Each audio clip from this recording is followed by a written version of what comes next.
YCP వెన్నుపోటు కార్యక్రమంపై స్పందించారు పుంగనూరు టీడీపీ పార్టీ మహిళా అధ్యక్షురాలు. పుంగనూరు నియోజకవర్గ టీడీపీ మహిళా అధ్యక్షురాలు వైసీపీ వెన్నుపోటు కార్యక్రమంపై స్పందించారు. అసలు వెన్నుపోటు అంటేనే వైసీపీ అంటూ పేర్కొన్నారు. టీడీపీ ప్రభుత్వం వచ్చాక ఇప్పుడు ఆంధ్రప్రదేశ్లో అభివృద్ధి పనులు మెరుగుపడుతున్నాయని పేర్కొన్నారు. నారా చంద్రబాబు నాయుడు ఆచి తూచి అడుగు వేస్తూ ప్రజలకు ఎన్నో అభివృద్ధి కార్యక్రమాలను చేకూర్చేలా చేస్తున్నారు. 5 సంవత్సరాల పాటు జగన్మోహన్ రెడ్డి అరాచక పాలన చేశారని ఆరోపించారు. వైసీపీ ప్రభుత్వం వెన్నుపోటు కార్యక్రమాన్ని నిర్వహించడం సిగ్గుచేటన్నారు. మోదగిరిపల్లి పంచాయతీ పూజగాన్పల్లిలో ముగ్గుల పోటీలు, ఆటల పోటీలు సెలబ్రేషన్ చేసి వాళ్ళ ఆహ్వానం మేరకు మనం మండల నాయకులు, నియోజకవర్గ స్థాయి నాయకులు, బీజేపీ నాయకులు, జనసేన నాయకులు, ఈడొచ్చిండే అటువంటి అక్క చెల్లెళ్ళకు, అన్నదమ్ములకు అందరికీ నా ధన్యవాదాలు. ముఖ్యంగా ఈరోజు 1 సంవత్సరం రోజులు 365 రోజులు పూర్తి చేసుకునింది మన కూటమి ప్రభుత్వం.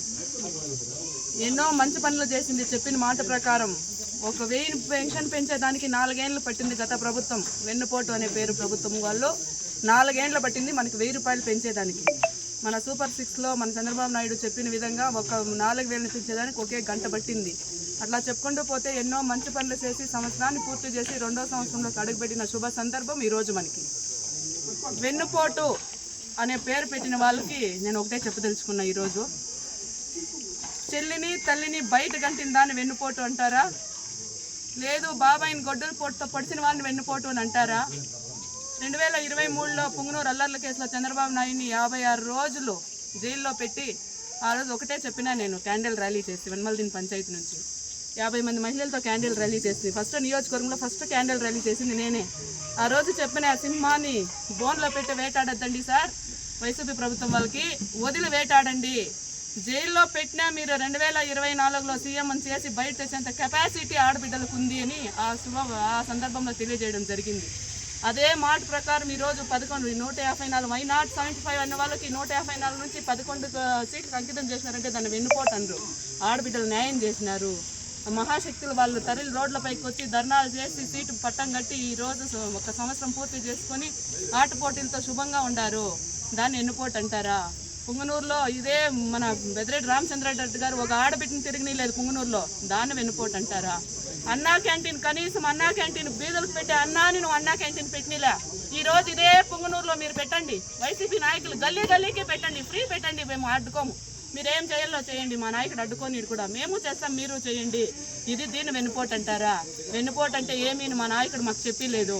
మేము న్యాయం నిజాయితీగానే నడుచుకుంటా ఉన్నాం. ఈరోజు ఈ 1 సంవత్సరం దాటి 2వ సంవత్సరం నడిపెట్టి ఈ 4 ఏళ్ళు కూడా ఇట్లే సురక్షితంగా జరిపిస్తామని, మనం ఇచ్చిండే హామీలంతా జరిపిస్తామని వాగ్దానం చేస్తూ ఈ అవకాశం ఇచ్చిన మీకందరికీ సెలవు.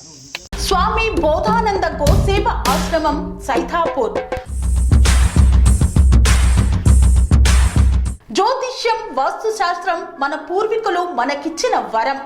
దుర్గాదేవి, కాలభైరవ ఉపాసనతో వాక్సిద్ధి పొందిన శ్రీ శ్రీ బోధానందగిరి స్వామివారు మీకు ఎలాంటి సమస్యలున్నా, వాటిలో ముఖ్యంగా ధన నష్టం, ఆరోగ్య నష్టం, భార్యాభర్తల మధ్య గొడవలు, ప్రేమించుకున్న వారు దూరం అవడం, ఎన్ని సంబంధాలు వచ్చినా పెళ్లి ముడి పడకపోవడం, రోడ్డు ప్రమాదాలు, అప్పుల బాధలు, వ్యవసాయంలో నష్టాలు, పెద్దల మాట పిల్లలు వినకపోవడం, ఆరోగ్య శాంతి, గృహశాంతి, మనశ్శాంతి లేకపోవడం, ఇలాంటి సమస్యలు ఉన్నట్లయితే ఒక్కసారి స్వామీజీని కలవండి. మీ సమస్యలకు తగిన పరిష్కారాన్ని పొందండి. అంతేకాక అన్ని రకాల వ్యాధులకు గోపంచకవ్య మరియు మూలికా వైద్యం చేయబడును. నమ్మకంతో రండి, ఆయురారోగ్యాలతో వర్ధిల్లండి. మా అడ్రస్ స్వామి బోధానంద గోసేవ ఆశ్రమం, సైథాపూర్, వీరభద్రస్వామి గుడి దగ్గర, యాదగిరిగుట్ట. సంప్రదించవలసిన నెంబర్ 9849213754 మరియు 9618034138.